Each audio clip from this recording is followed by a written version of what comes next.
Assalamualaikum warahmatullahi wabarakatuh. Alhamdulillahi rabbil alamin. Nahmaduhu wa nasta'inuhu wa nastahdihi wa nastaghfiruh wa nu'minu bihi wa natawakkalu alayh wa na'udzu billahi min shururi anfusina wa min sayyiati a'malina. May yahdihillahu fala mudilla lahu wa may yudlil fala hadiya lahu. Asyhadu an la ilaha illallah wahdahu la syarika lahu wa anna Muhammadan abduhu wa rasuluh al-mab'uts rahmatan lil alamin. Arsalahu Allahu basyiran wa nadhira bayna yaday as-sa'ah fa adda al-amanah wa ballagha ar-risalah wa nasaha al-ummah wa jahada fillahi haqqa jihadih. Allahumma shalli wa sallim wa barik ala habibina wa syafi'ina wa zufrina wa qudwatina wa uswatina Muhammad ar-rahmatil muhda wa ni'matil musda wa ala alihi wa sahbihi wa man tabi'ahu wa nasarahu wa wala amma ba'd. Yang dihormati Tuan Imam Jawatan Kuasa Surah Ad-Diniyah, Mudir Tahfiz Ad-Diniyah Ustaz Faizal, tuan-tuan haji muslimin yang dirahmati oleh Allah Subhanahu wa taala sekalian. Alhamdulillah, kita syukur pada Allah Subhanahu wa taala kerana pada malam ini Allah Subhanahu wa taala mengizinkan kita untuk kita bersama dan kita sambung kembali pembacaan kitab Bidayah wan Nihayah Al-Fitan wal Malahim daripada Imam Ibn Katsir rahimahullah. Baik. Seterusnya kita baca hadis yang ke-238. Imam Ahmad meriwayatkan dari Abdullah bin Amr radhiyallahu anhu, Rasulullah sallallahu alaihi wasallam bersabda, "La taqumu as-sa'ah hatta ya'khudha Allahu syaritatahu min ahli al-ard, fayabqa fiha ajajatun la ya'rifuna ma'rufan wa la yankiruna munkiran." Kiamat tidak akan terjadi sebelum Allah Subhanahu wa taala mencabut syariatnya dari penduduk bumi. Maka tinggallah orang-orang yang bodoh yang ada di sana. Mereka tidak mengenal perkara ma'ruf dan tidak mengingkari perkara yang mungkar.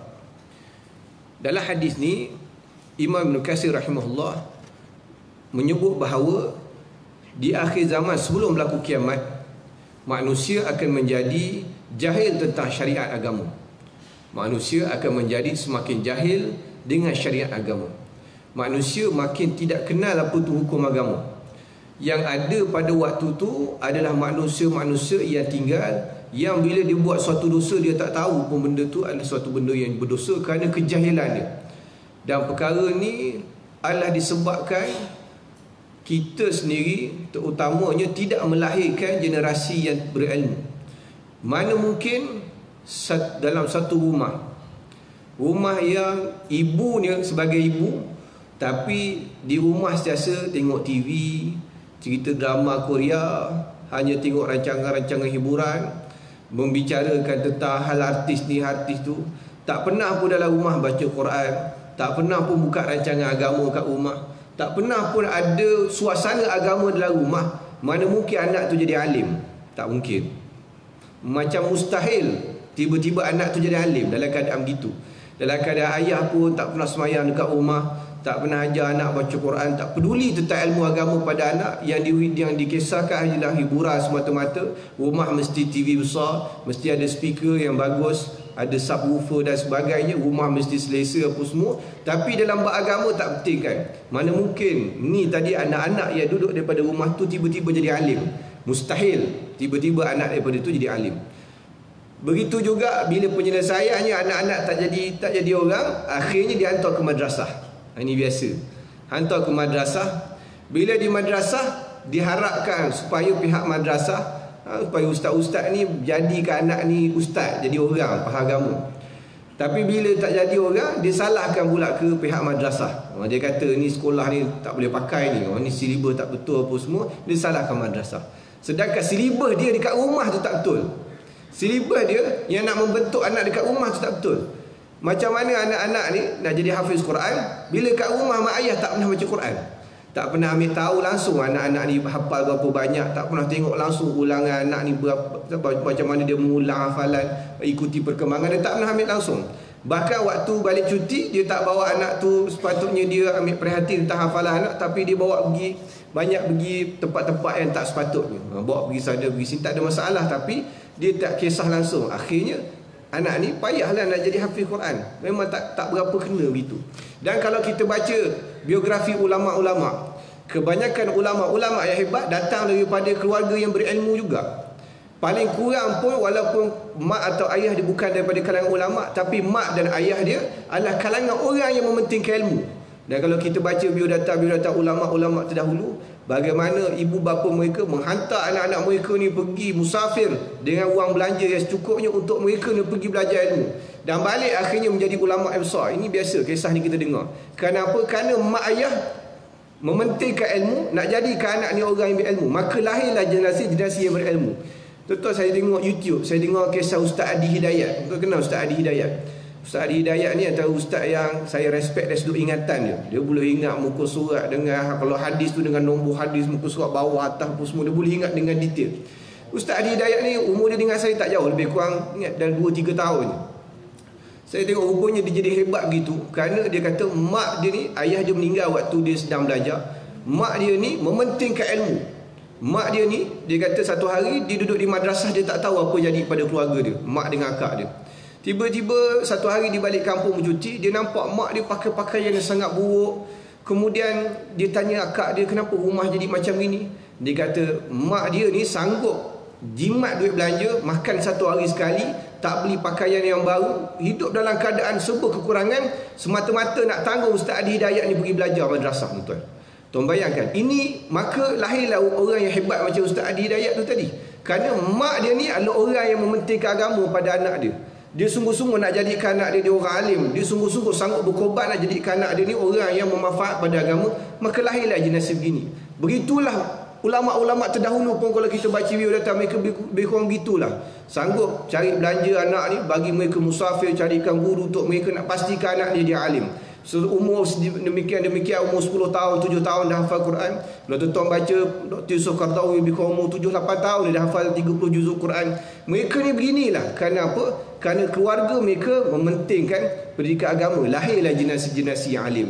Maka kita hari ini tak pelik masyarakat kita makin jahil, kerana institusi keluarga kita tak betul. Institusi keluarga kita tak mementingkan agama. Macam mana mak bapak sendiri yang jahil agama nak lahirkan anak yang faham agama? Payah.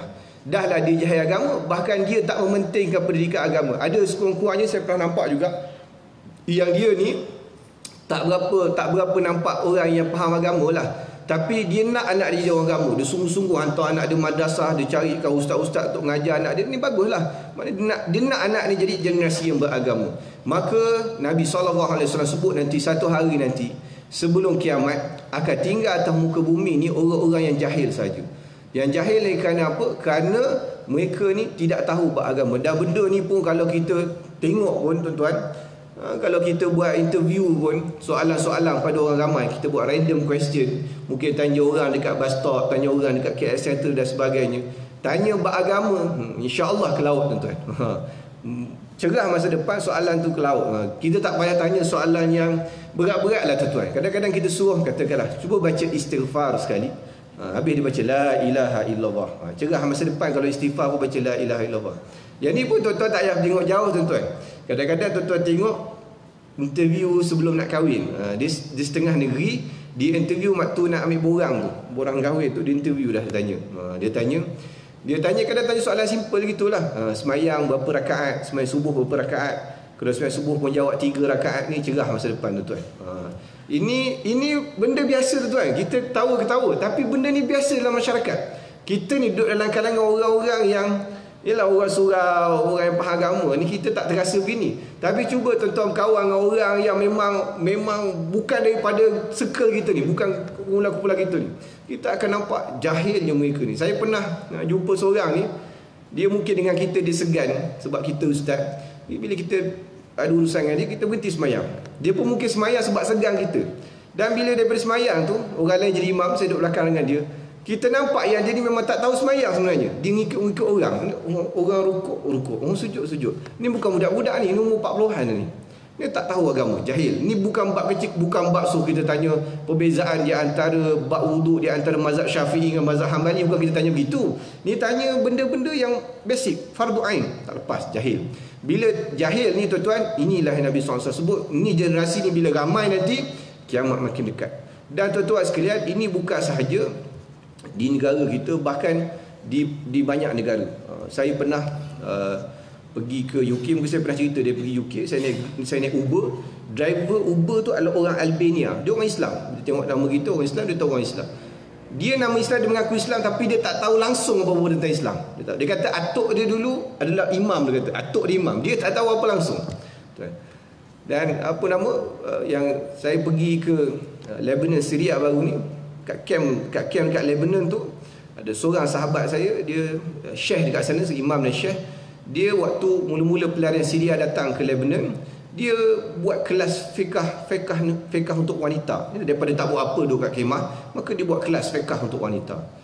Dia kata alangkah peliknya bila dia tengok wanita-wanita ni, ialah orang Arab ni biasa kita nampak mereka dengan purdah, dengan pakai tudung besar hitam, jubah dan sebagainya. Bila dia tanya soalan-soalan bahagian bab semayang pun tak tahu. Ada di antara mereka yang tak tahu semayang. Mereka pakai tu kerana budaya mereka. Kawasan tersebut pakai jubah hitam, pakai tudung, pakai purdah, mereka pakai begitu. Tapi jahil tuan. Sampai bab solat pun dia kata dia pelik, dia kata sampai bab solat pun tak tahu. Ini dahsyat ni tuan. Kita bayangkan mereka ni orang Arab, mereka lebih alim daripada kita. Bahkan ulama-ulama besar ni ramai di Syria. Dr. Syekh Abdul Rahman Al-Buti, Syekh Ramadan Al-Buti, ramai lagi Syekh Ali As-Sabuni dan sebagainya. Semua ulama-ulama ni duduk di Syria. Tapi rupanya ramai juga masyarakat mereka yang jahil. Ini adalah salah satu daripada petanda kiamat yang Nabi SAW sebut. Allah Subhanahu Wa Taala mencabut syariatnya dari penduduk bumi, maka tinggallah orang-orang yang bodoh, yang jahil di sana. Mereka tidak mengenal perkara ma'ruf dan tidak mengingkari perkara munkar. Bila jahil, maka dia pun tak kerti beza mana satu perkara tu yang dibenarkan oleh Allah Subhanahu Wa Taala, mana satu perkara yang dilarang oleh Allah Subhanahu Wa Taala, dia tak tahu beza. Bahkan kalau kita tegur, dia akan kata, oh semua benda haram. Ni haram, tu haram. Ini generasi kita hari ni tuan. Ulama ada, kita ada mufti, kita ada ulama-ulama ni, tugas dia menegur. Walaupun benda tu kita nampak dia berleluasa dalam masyarakat, maka ulama kena tegur benda ni. Bila tegur, dah lah tak tahu, jahil. Bila ulama tegur, oh dia bantah pula kata ulama. Dia kata ustaz-ustaz ni tak ada kerja lain, semua benda nak haram, semua benda salah, semua benda tak kena, macam-macam benda. Ini benda yang berlaku dalam masyarakat kita hari ni tuan.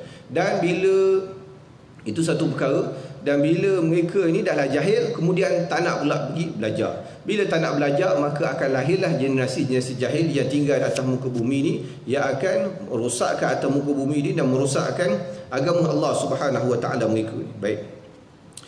Kemudian Imam Ahmad meriwayatkan dari Abdullah bin Mas'ud radhiyallahu anhu, dia berkata, aku mendengar Rasulullah sallallahu alaihi wasallam bersabda, inna minal bayani sihra wa syirarun nasi alladhi tudhkiruhumus sa'ah ahya'an walladhi yattakhiduna kuburahum masajid. Sesungguhnya kepandaian bicara itu punya daya tarik, dan sejahat-jahat manusia adalah mereka yang masih hidup sewaktu terjadinya kiamat, dan mereka yang menjadikan kubur mereka sebagai masjid. Nabi sebut bahawa satunya kepandaian bicara itu punya daya tarik. Orang yang pandai bercakap, automatik dia akan boleh menarik sokongan dan perhatian orang. Ini biasa. Siapa yang pandai bercakap, dia automatik akan pandai boleh tarik orang punya sokongan. Sebab itulah kita tengok kebanyakan ahli-ahli politik, mereka ni adalah dalam kalangan orang-orang yang memang pandai bercakap. Pandai bercakap. Bila pandai bercakap, Nabi memang sebut orang pandai bercakap ni dia ada punya daya tarik. Bila sembang cakap tu atau petah tu bong, orang aku sokong dia lah, nampak oh dia ni cakap hebat ni. Memang begitu, memang sunnatullah begitu. Siapa yang pandai bercakap, dia akan tarik perhatian orang. Waktu saya pernah sebut sebelum ni, kalau tuan-tuan baca pemimpin-pemimpin dunia ni, kehebatan mereka adalah kepandaian bercakap. Tuan-tuan tengok, saya pernah sebut sebelum ni, tuan-tuan kalau tengok antara tokoh yang sampai mempunyai kuasa yang hebat adalah Adolf Hitler. Kalau tuan-tuan baca sejarah dia, daripada seorang korporal biasa Perang Dunia Kedua pertama, kemudian masuk penjara, akhirnya menjadi presiden parti Nazi. Dan kerana kehebatan dia, kepetahan dia berbicara, orang ramai sokong dia, dan akhirnya dia hampir-hampir menguasai seluruh Eropah. Punca dia adalah kerana dia pandai pengaruh orang dari sudut cakap dia. Tuan-tuan boleh tengoklah di YouTube bagaimana cara dia, dengan tangan dia, dengan gaya dia, dengan cara pertuturan dia. Siapa saja tengok tu boleh terpukau dan sanggup berkorban, berjuang bersama dengan dia. Ini kehebatan orang yang bicara. Dan kalaulah orang yang pandai berbicara ni bukan dari kalangan orang yang baik, maka jadi masalah. Dia akan cari pengaruh dan dia akan cari kekuatan dengan cara yang salah. Dia akan gunakan kelebihan yang dia ada tu untuk buat perkara-perkara yang salah, kerana memang bercakap ni dia akan mampu menarik perhatian dan juga sokongan daripada orang. Kemudian keduanya Nabi sebut bahawa dan sejahat-jahat manusia adalah mereka yang masih hidup sewaktu terjadinya kiamat. Yang ini kita pernah hurai sebelum ni dengan hadis-hadis yang banyak sebelum ni mengenai orang-orang yang akan hidup sewaktu kiamat, yang akan melihat bumi bergoncang dengan dahsyatnya, gunung-gunung berterbangan seperti mana debu-debu, planet, bintang berlaga di antara satu sama lain. Ni adalah mereka yang paling dahsyat sekali, kerana pada waktu tersebut orang beriman telah meninggal dunia dan tinggal sahaja mereka-mereka yang melakukan maksiat. Dan hadis riwayat lain sebut bahawa mereka yang melakukan zina seperti mana keldai-keldai, mana orang tak tahu malu lagi. Ni orang yang paling dahsyat, paling teruk sekali pada waktu tu. Ia akan melihat kiamat depan mata mereka sendiri, dan mereka yang menjadikan kubur mereka sebagai masjid. Baik, ulama-ulama hadis sebut bahawa dalam mentafsirkan hadis ni bukan bermaksud mereka yang menjadikan kubur sebagai masjid ni sungguh-sungguh dia buat masjid kat kubur, tak. Maksud dia adalah mereka yang memuja kubur, tuan. Memuja kubur, menjadikan kubur ni sebagai tempat ibadat. Maknanya mereka datang buat ibadat kepada kubur. Ni satu benda yang salah. Menjadikan kubur-kubur sebagai tempat ibadat ni adalah suatu amalan Nasrani, bukan daripada amalan Islam. Kita diminta untuk menziarah kubur, hormat kepada ahli kubur tersebut, hormat dia, ada adab-adab dia dengan jarak berdiri dia, tetapi tidak sampai meminta pertolongan daripada ahli kubur. Ni tak boleh lah. Mana kita pergi kubur, kita minta tolong daripada orang yang dalam kubur tu, walaupun orang tu orang yang soleh, tak boleh. Kerana orang dalam kubur tu yang mengharapkan pertolongan kita. Kita patut sedekah ke dia, kecuali lah Rasulullah SAW tu lain. Ini orang biasa, sepatutnya kita yang membantu dia. Kita sedekah Fatihah, kita sedekah baca Al-Quran dan sebagainya untuk dia dalam kubur. Kerana Nabi SAW sebut bahawa orang dalam kubur ni dia dalam keadaan lemas. Dia macam orang yang dalam keadaan lemas, sentiasa mencari sesuatu untuk dicapai. Orang dalam kubur ni, kalau orang tu orang yang soleh, dia mesti ada suatu amalan-amalan yang dicapai. Tapi kalau orang tu bukan orang yang soleh, yang tidak waktu atas dunia dulu dia tak banyak buat amal soleh, maka orang ni dia sentiasa mencari sesuatu untuk dicapai, untuk selamatkan dia dekat dalam kubur tu. Maka sedekah kita, doa kita ini menyelamatkan dalam kubur, tahlil kita ni menyelamatkan dalam kubur. Sepatutnya begitu. Dan tak boleh kita ni pergi kubur kita minta sesuatu. Maka kalau begitu tak jauh beza lah dengan orang pergi kubur minta nombor ekor tu, tuan. Dan tak jauh beza. Kita pergi kubur, kita minta apa semua, tak nombor. Tu tak jauh beza lah. Kita sepatutnya datang. Dan tak boleh kita keterlaluan dalam maksudnya dalam kita menziarahi kubur. Tak boleh keterlaluan. Jangan sampai kita menjadi seperti penganut agama lain. Walaupun kubur tu kubur ulama, janganlah sampai kita ni pergi ambil tanah daripada kubur tu, ambil bawa simpan, kerana kita tahu ni kubur ulama, bukan ada berkat ni, merepek tuan-tuan. Ataupun kita sampai kalung bunga besar tu, merepek tuan-tuan. Itu bukan daripada ajaran Islam. Ini dah keterlaluan dalam kita menziarahi kubur. Dia akan menjadi sampai penyembahan kubur. Ni tak boleh jadi gini. Nanti tak lama sikit lagi kan pasang colok pula, kan tak lama sikit lagi letak gambar kat situ pula. Ni jadi merepek tuan. Ni benda ni tuan pernah berlaku. Dia berlaku di zaman kita. Ada satu seorang alim yang meninggal. Saya tak nak sebut nama dia. Dia tokoh yang terkenal di Indonesia. Seorang habib yang terkenal. Dia waktu di dunia memang dia tidak membenarkan perkara-perkara ni, tetapi anak murid dia terlalu taksub dengan dia. Bila dia mati, kita tengok, Masya Allah, sedih. Anak murid dia sampai letak bunga, letak apa, seolah-olah dah macam memuja kubur ni. Dah tak boleh. Ini yang dilarang oleh Nabi SAW.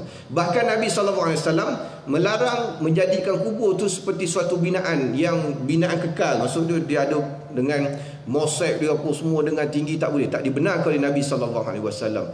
Nak tengok kubur sebenar atau tengok kubur bakit, itu kubur yang sepatutnya. Begitulah. Kubur sekadar ada tanda sahaja untuk kita tahu kubur tu kat mana. Tak perlulah sampai buat binaan-binaan, sampai mosek apa semua tu memang dilarang di sudut syarak. Sekadar ada kepuk untuk mengelakkan tanah bergerak tu tak apa. Majlis fatwa kita masih membenarkan. Tapi kalau sampai buat mosek apa semua cantik-cantik, siap ada kerusi apa semua tu, satu perkara yang dilarang oleh Nabi SAW. Kerana ditakuti kalau dibiarkan nanti dia akan menjurus ke arah penyembahan kubur nanti. Lebih-lebih lagi kalau kubur tu adalah kubur seorang yang soleh ataupun seorang yang terkenal dalam kalangan masyarakat, bahaya. Begitu juga dengan mengecat kubur, juga dilarang dari syarak. Cat kubur. Kubur kalau dah biar gitu gitulah. Jangan sampai kita cat-cat sampai buat cantik-cantik. Dekat tempat saya dulu ada sampai orang cat warna-warni tuan-tuan. Mungkin dia nak senang kenal kubur arwah keluarga dia, dah ada satu kubur tu warna pink. Orang lain warna putih, kubur dia warna pink satu, dekat sana satu ada warna orange satu. Ni ingat ni tadika kemas juga memang warna-warni. Ni kubur tuan-tuan. Jangan main. Ni Nabi SAW melarang perkara ni. Kerana inilah tadi. Dia tak nak sampai buat benda-benda merepek atas kubur. Dan kalau biar nanti tuan jadi macam-macam tu kubur tu. Kalau biar tak ada orang tegur, jadi macam-macam lah. Jadi kan ada orang tanam pokok ceri pula, ada orang tanam pokok dibenarkan tak apa. Tapi janganlah sampai pokok-pokok hiasan apa semua kan. Pokok yang dibenarkan tu kerana dengan niat supaya pokok nanti berzikir dan ahli kubur dalam tu mendapat manfaat daripada zikir pokok tu. Kan Rasulullah SAW ketika lalu satu kubur, Rasulullah pacakkan dahan kurma di situ. Kerana apa? Kerana Nabi sebut bahawa ahli dalam kubur ni sedang diazab dan zikir daripada dahan kurma ni tadi dapat meringankan azab kubur. Ini dibenarkan. Tapi yang binaan-binaan apa semua ni tak dibenarkan dari sudut syarak. Sebaiknya tuan-tuan sekadar letak letak batu gitulah tuan-tuan. Untuk sekadar ahli keluarga boleh tahu kubur kita dekat mana. Itulah saja. Itu bukan tuan-tuan buat kubur cantik-cantik pun belum tentu orang datang tuan. Orang datang pun mungkin raya je, setahun sekali orang datang. Waktu lain orang tak datang pun. Baik. Kemudian tadi pusat sebelah habis ni. Imam Ahmad meriwayatkan dari Abdullah bin Mas'ud radhiyallahu anhu, Rasulullah sallallahu alaihi wasallam bersabda, "La taqumus sa'ah illa ala syirarin nas." Kiamat hanya akan dialami oleh orang-orang jahat. Ini kita dah bahas sebelum ni, kita dah baca. Baik. Ini riwayat yang berbeza. Hadis seterusnya, annahu taqillu ar-rijal wa taksuru an-nisa hatta yakuna li 50 imra'atin qayyimul wahid yaldanu bihi wa annahum yatasafaduna fi at-tariqati kama tasafadul bahaim. Kaum lelaki berkurangan jumlahnya, wanita bertambah ramai sehingga seorang lelaki menanggung 50 orang wanita, dan bahawa mereka bersetubuh di jalan-jalan seperti binatang. Ini yang pertama yang kita dah pernah bahas, bahawa yang disebutkan waktu lelaki tinggal sedikit dan perempuan tinggal ramai ini adalah selepas daripada zaman Dajjal dan selepas daripada zaman Ya'juj Ma'juj. Kerana pada waktu tersebut orang lelaki telah ramai berperang melawan Dajjal dan berhadapan dengan Ya'juj Ma'juj, menyebabkan jumlah lelaki yang beriman pada waktu tersebut tinggal sedikit sahaja kerana berhadapan dengan musibah sebelum tu. Adapun yang disebut dengan mereka bersetubuh di jalan seperti binatang ni adalah selepas daripada zaman orang-orang beriman meninggal. Tinggal orang-orang yang jahat yang akan menghadapi kiamat. Mereka ni seperti mana binatang, tak reti malu lagi buat maksiat depan orang ramai. Dan benda ni tuan-tuan bukan nanti tunggu akan datang. Sekarang ni pun dah mula nampak manusia ni sudah tidak ada malu lagi. Dulu orang zina ni dalam keadaan malu, tersorok, jauh daripada penglihatan orang ramai, malu takut orang tahu. Tapi hari ni adanya generasi yang boleh cerita depan orang ramai, boleh share video dan sebagainya, satu benda yang tak senonoh. Ini adalah manusia-manusia ke arah berlakunya kiamat nanti seperti mana Nabi SAW sebut. Dan sampai satu masa nanti orang-orang akan berzina di tepi jalan seperti mana binatang yang Nabi SAW sebut. Dan benda ni bukan tak berlaku, dah berlaku dah di setengah tempat di Eropah. Orang Mak Saleh ni benda dia biasa depan dia. Dan benda ni lah yang Nabi SAW sebut, benda ni berlaku. Bila kiamat nanti manusia-manusia yang jahat ni akan menjadi macam mana binatang, tak reti malu lagi buat tepi jalan. Baik. Kemudian Nabi SAW bersabda dalam hadis riwayat Ahmad daripada Anas radhiyallahu anhu, "La taqumus sa'ah hatta la yuqala fil ardi la ilaha illallah." Kiamat tiada akan terjadi sehingga di muka bumi ini tidak terdengar lagi ucapan la ilaha illallah. Ini pun kita dah bahas sebelum ni, iaitulah apabila semua orang beriman meninggal dunia, dicabut nyawa serentak dengan datangnya angin yang lembut, maka selepas daripada itu tidak ada lagi manusia yang mengucap la ilaha illallah. Bila tidak ada lagi manusia yang mengucap la ilaha illallah, maka tidak lama lagi kiamat. Yang antara perkara yang menyebabkan dunia ni terpelihara walaupun dunia ni sudah tua, kerana masih lagi dilaungkan kalimah la ilaha illallah. Dan sebenarnya kalimah la ilaha illallah ni tak berhenti-henti dilaungkan di atas muka bumi ni. Kerana apa? Kerana waktu solat ni kan, kita tengok Mula-mula matahari masuk dekat belah timur Jepun. Jepun masuk subuh, kemudian lama sikit, kemudian negara-negara seterusnya masuk subuh, belah Asia masuk subuh, kemudian bila belah Asia dah start masuk zuhur, negara sebelah lagi dah mula masuk subuh balik. Maka sentiasa matahari bergerak ni, 5 waktu solat ni sentiasa azan dilaungkan, menyebabkan tidak terhenti di atas muka bumi ni orang yang tunaikan solat. Sebab itulah waktu solat ni di antara setiap tempat ni berbeza. Ni hikmah dia tuan-tuan, dia berbeza. Kalaulah ditetapkan waktu solat tu adalah kena mengikut Masjidil Haram, seperti mana kita kiblat Masjidil Haram, maka waktu solat aku Masjidil Haram. Mana kalau Masjidil Haram subuh pukul 6, tak kira lah kita pukul 3 kita subuh juga. Kalau begitu, maka akan ada sekali saja waktu solat tu, semua serentak. Tapi hikmah Allah Ta'ala buat waktu solat ni diikut pergerakan matahari. Matahari terbit kat sini, matahari tenggelam kat sini. Maka bila bergeraknya bumi, maka solat ni pun akan bergerak juga seperti mana kitaran matahari, kerana akan ada orang yang mendirikan solat mengikut waktu matahari terbit ni tadi. Ini hikmah dia, menyebabkan dunia ni tidak sunyi daripada kalimah la ilaha illallah, orang menunaikan solat dan sebagainya. Maka apabila orang beriman telah meninggal dunia, dimatikan oleh Allah Subhanahu Wa Taala, tak ada lagi ucapan kalimah la ilaha illallah, maka akan berlakulah kiamat.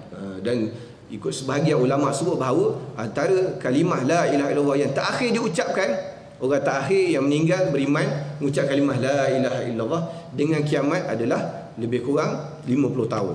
Ini sebagian ulama sebut. Adalah dalil-dalil daripada asal-asal yang disebut kenapa 50 tahun, kerana ada riwayat yang menyebut bahawa di antara orang terakhir yang mengucap la ilaha illallah dengan kiamat adalah 2 generasi manusia. 2 generasi mengikut ilmu antropologi adalah lebih kurang 50 tahun. Satu generasi 25 tahun kahwin dapat anak biasanya, kemudian 25 tahun lagi, 2 generasi 50 tahun, maka lepas tu barulah berlaku kiamat yang dahsyat. Baik. Sedangkan menurut riwayat Muslim, la taqumus saah. Ini riwayat yang berbeza. Hatta la yuqala fil ardi Allahu Allah. Kiamat tidak akan terjadi sehingga di bumi tidak ada terdengar lagi ucapan Allah Allah. Dan hadis riwayat lain menyebut, hadis riwayat Imam Ahmad, dari riwayat yang sama, la taqumus saah hatta la yuqala fil ardi Allahu Allah. Kiamat tidak akan terjadi oleh siapa pun di muka bumi yang mengucapkan Allah Allah. Sama juga, cuma riwayat yang berbeza. Yang tadi sebut la ilaha illallah, yang ini sebut Allah Allah. Dan Allah Allah ini adalah zikir juga. Sebelum ni kan ada perbahasan kan, ada seorang daripada asatizah ni disebut Allah Allah ni bukan zikir. Salah lah tuan. Allah tu adalah zikir lah juga. Allah, inna fi khalqis samawati wal ard wa ikhtilafil laili wan nahar la ayatin li ulil albab. Sesungguhnya dalam kejadian langit dan bumi, inna fi khalqis samawati wal ard wa ikhtilafil laili wan nahar, pertukaran siang dan malam, la ayatin li ulil albab, tanda bagi orang-orang yang berfikir. Iaitulah apa dia? Allazina yadhkuruna Allaha qiyaman wa qu'udan. Iaitulah mereka yang ingat Allah dalam keadaan diri dan duduk. Allah, sebut Allah tu dikira zikir. Ada ustaz ni seorang dia kata, kalau Allah saja dia kata tak ada maksud. Mana boleh tak ada maksud? Allah tu sendiri adalah zikir. Ingat Allah tu adalah zikir. Allah sendiri adalah lafaz jalla jalalah, lafaz agung. Menyebut Allah adalah sebagai zikir. Tidaklah dikira hanya sebut la ilaha illallah ataupun alhamdulillah ataupun subhanallah saja dikira Allah. Tak, zikir Allah saja dia pun sebagai zikir. Dan hati orang beriman kalau boleh sentiasa dalam hati disebut Allah Allah, ingat Allah. Kerana mengingati Allah ini adalah salah satu daripada tuntutan. Sebab apa kita keluar daripada tandas? Kita baca ghufranak alhamdulillah. Ghufranak, ya Allah aku mohon pada engkau ampun. Kenapa doa keluar tandas baca minta ampun? Adakah buang air besar tu berdosa? Adakah buang air besar tu berdosa kita minta ampun keluar? Tak. Ulama-ulama sebut kerana apa? Kenapa kita minta ampun keluar tandas? Kerana dalam tandas tadi tak boleh ingat Allah. Bila tak ingat Allah, maka keluar tandas ni kena minta ampun pada Allah. Ni ulama-ulama sebut. Maka sebab tu dah kita keluar tandas baca ghufranakal hamdulillah. Aku mohon padamu keampunan ya Allah, segala puji bagimu ya Allah. Kerana kita tak boleh ingat Allah, dan pada waktu lain kita kena banyak ingat Allah. Dan Allah Subhanahu Wa Taala sebut bahawa wala yadhkurunallaha illa qalila. Antara sifat orang munafik adalah wala yadhkurunallaha illa qalila. Mereka tak ingat Allah kecuali sikit. Ini tanda orang munafik. Dalam wa idza qamu ila shalah qamu kusala. Satunya bila bangun solat dia malas. Ni muhasabah dia gitu dia. Wa idza qamu ila salati qamu kusala. Mereka bangun bila sampai seruan sembahyang rasa macam aduh malasnya nak sembahyang. Beratnya, qamu kusala. Yura'una nas. Sembahyang sebab nak suruh orang tengok. Nanti orang kata tak sembahyang pula dia ni. Takkan tak sembahyang. Maka sembahyang juga lambat-lambat pun. Sembahyang juga malas-malas pun. Yura'una nas. Kerana nak bagi orang tengok. Wa la yadhkurunallaha illa qalila. Dan mereka tak ingat Allah kecuali sedikit. Dalam hidup dia tak ingat langsung Allah. Dia kalau orang beriman ni, sentiasa hidup dia akan sentiasa ingat Allah. Bila buat sesuatu akan mula dengan bismillah, selesai sesuatu akan sebut alhamdulillah, mula akan sentiasa dengan zikir. Setiap suatu musibah dia akan ingat semua ni datang daripada Allah, insya-Allah Allah Taala akan selesaikan. Bila mohon sesuatu dia akan ingat semuanya minta tolong daripada Allah. Hidup dia banyak ingat Allah. Ini tanda orang beriman. Hidup sentiasa ingat Allah. Tapi kalau hidup dia dalam satu hari tak ingat Allah, bila tak ingat Allah, tak solat lagi langsung tak ingat Allah. Solat pun Allah Taala sebut orang yang solat munafik ni malas. Solat juga tapi malas. Munafik ni ciri munafik. Munafik Allah Taala sebut innal munafiqina fid darkil asfali minan nar. Orang munafik tepat dalam neraka paling bawah sekali. Paling bawah ni maknanya paling panas. Kenapa Allah Taala letak paling neraka paling bawah sekali? Kerana orang munafik ni dia kadang-kadang lebih bahaya daripada orang yang kafir. Dia nampak beriman tapi tak beriman rupanya. Dari sudut amalan dia tak nampak macam dia ni beriman. Dari sudut akidah kepercayaan dia tak nampak dia ni orang beriman. Nama sahaja dia nampak orang beriman tapi tak beriman. Orang ni kadang-kadang dia menyebabkan fitnah kepada orang Islam kadang-kadang. Dan kadang-kadang orang begini yang lagi menyusahkan orang Islam, orang munafik ni. Dia beriman tapi dia tak beriman. Dan kadang-kadang ada beberapa isu yang pernah berlaku yang saya pernah lalu pernah ada isu azan kuat. Di setengah tempat tu azan speaker masjid ni kuat. Tiba-tiba dapat komplain. Kita ingat yang komplain ni orang agama lain. Orang Melayu punya komplain, orang beriman. Dia kata ganggu kuat sangat. Tuan, ni kira-kira ginilah. Kalau orang beriman kita rasa macam azan ni apa masalah azan kan? Tapi ada orang yang dia begini kan sebelum ni saya pernah sebut bahawa ada seorang daripada pakcik saya ni, dia kata dalam pejabat dia ada bos baru dia ni bagus. Bila waktu semayang dia berhenti, walaupun dalam mesyuarat dia tu ada ramai yang bukan Islam, ada orang Cina, ada orang India. Bila buat semayang dia akan berhenti, azan dia berhenti. Ada orang komplain. Yang komplain tu orang Melayu kat dalam company dia tu. Dia kata kenapa bos ni? Bos tu dulu tak ada berhenti waktu semayang, dia kata boleh teruskan ni mesyuarat. Ini orang Melayu gitu. Sedangkan orang Cina dah faham dah. Orang Cina bila tengok bos ni sampai waktu semayang kata kita berhenti dululah semayang. Orang Cina boleh faham. Ini orang beriman, orang yang mengaku beriman tapi dia ni lah yang jadi ni dah ciri-ciri yang munafik ada dalam diri orang yang begini. Sebab itulah Allah Taala sebut mereka ni akan fid darkil asfali minan nar, duduk dalam neraka paling bawah sekali. Minta berlindung jangan sampai kita ada ciri-ciri munafik dalam diri kita. Hari ini semua orang boleh berlakon. Boleh berlakon macam orang beriman, boleh berlakon nampak macam alim. Tapi ingat satu hari nanti, kita pernah baca hadis sebelum ni bahawa ingat sehari sebelum Dajjal muncul tak ada orang boleh berlakon lagi. Automatik sehari sebelum Dajjal muncul, pada waktu tu orang beriman akan duduk dengan orang beriman. Orang yang munafik dengan orang kafir automatik dia akan duduk dengan orang kafir. Sehari sebelum Dajjal muncul. Dan saya dengar daripada Syekh Abu Zaki. Syekh Abu Zaki ni adalah salah seorang daripada murid Habib Umar Al-Hafiz. Dia ni orang Johor, orang Batu Pahat, belajar di Hadramaut di Yaman. Kemudian Habib Umar hantar dia balik mengajar di Johor, dan dia mengajar kat sini juga. Dia ada mengajar di Puchong Perdana.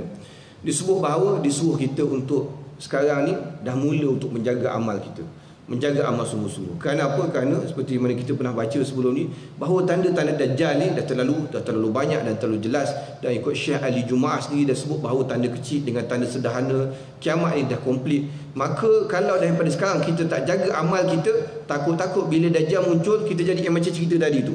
Besok Dajjal muncul, hari ni takut-takut kita tak duduk dalam kumpulan orang beriman.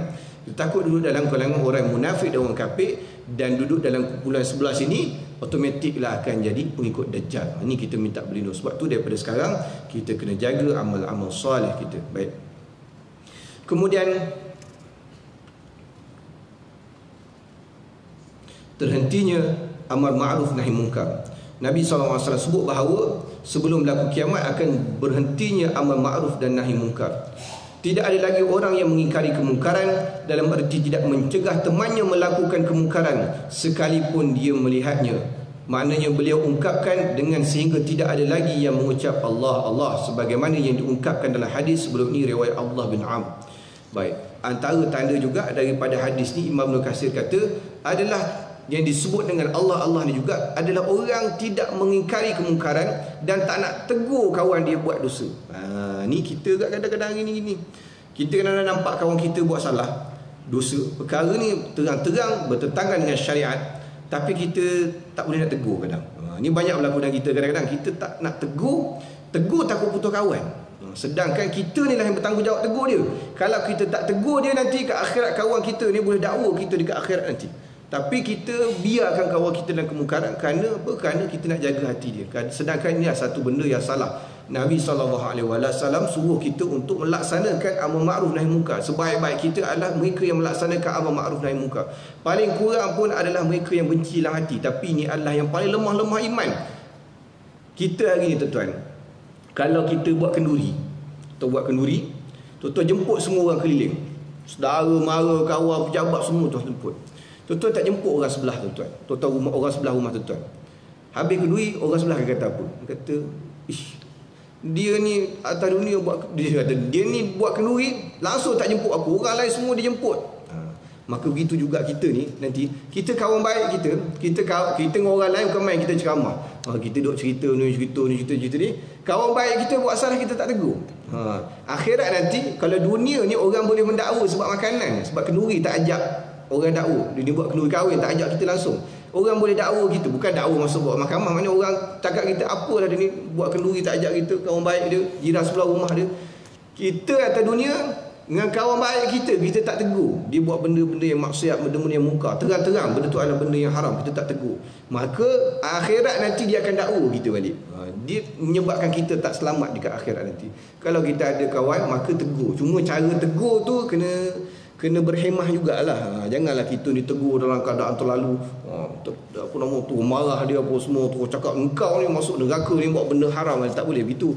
Nasihatlah elok-elok, cakap pelan-pelan dia kan. Kalau kita dah nasihat, dah pesan pada dia, kemudian dia terus juga nak buat, itu kita dah selesai daripada sudut tanggungjawab kita. Kerana menegur orang paling dekat ni yang paling masalah sekali. Menegur orang yang jauh ni kita tak kenal tak apa, tapi nak menegur orang ni paling masalah sekali. Dan orang yang manusia hari ni bukan mudah untuk terima teguran. Walaupun orang tu orang masjid. Dan kata orang masjid orang surau ni mudah terima teguran, tak juga tuan-tuan. Orang masjid surau lagi payah terima teguran ni kadang-kadang. Saya ada kawan saya ustaz. Dia ustaz. Satu hari dia musafir. Ialah bila musafir ni dia taklah pakai nampak macam ustaz, dia pakai macam biasa.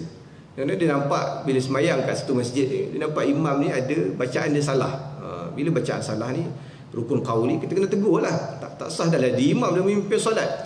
Maka habis semayang, kawan saya ni pergi jumpa imam tu, dia tegur, dia kata, tuan imam minta maaf, tuan tadi baca salah dekat sini sebutan tu. Mengamuk kawan tu, imam tu.